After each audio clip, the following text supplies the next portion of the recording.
Kaya kung lalaki ay nakatuon lamang sa sariling pakiramdam, mabilis na tumalikod para matulog o kaya naman wala nang pakikipag-ugnayan, maaaring bumaba po ng malaki ang antas ng oxytocin sa babae. Maraming kalalakihan ang tanong na gaya nito. Confidence sa skills, feeling okay naman ang performance pero pagkatapos ng round, nakikita mo sa muka ng misis na parang wala lang o medyo down pa nga. Bakit ganon? Ang sagot, maraming mga kalalakihan po na kung sobrang confident sa sarili niyong skills pero pagkatapos ng gawain, nakikita niyong malungkot o nalulungkot ang mukha ng mga misis niyo, dapat suriin niyo agad ang inyong sarili dahil baka masyado kayong nakatuon sa pagpapakita ng lakas. Pero nakakalimutan ninyo ang pagkakaiba sa reaksyon po ng katawan ng isip at ng babae at ng lalaki. Pagkatapos po ng orgasm, karaniwang naglalabas po ang katawan ng lalaki ng hormones na prolactin. Ang hormones po na ito ay nagpaparamdam po ng pagod, antok, gustong magpahinga agad. Ito po ay natural na reaksyon ng katawan.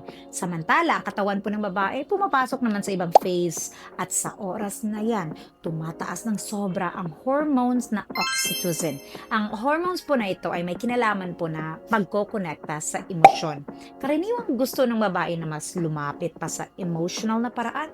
Kailangan ng pansin, usapan, o kaya mahina akong haplos pagkatapos ng pagtatalo.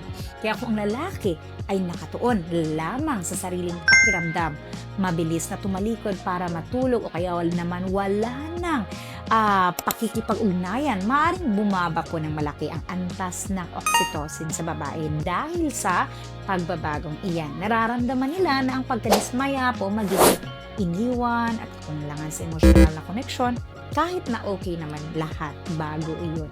Isa pang madalas na nakakaligtaan po ay ang balanse sa pagpapakita ng intimacy. Kaya kung puro sa main action lang ang focus at kulang sa pansin sa damdamin, salita at mahinahong pagtipo, maaari pong maramdaman ng babae na kulang sa lambing ang pagtatalik. Para sa maraming kababaihan po, ang kasiyahan hindi lamang galing sa pisikal, kundi pati sa pakiramdam na ginagalang, pinapakinggan at minamahal po sila. At kung naghahanap ka ng produktong mapagkakatiwalaan para mapabuti ang kalusugan mo sa sexual na aspeto, pwede mong subukan ang Adenafil 100, number 1 na produkto para sa kalalakihan sa Asia ngayon. Imported na tunay mula sa India, 100% natural na halamang gamot.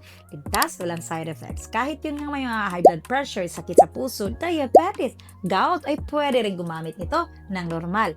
May sertifikasyon nga ito mula sa FDA po ng US at FDA din po ng Pilipinas. Kaya po, safe gamitin ang Adenafil 100. Kaya concerned ka sa kalusugan, contact mo na agad ako para sa pribadong payo at libre pang konsultasyon ngayon mismo.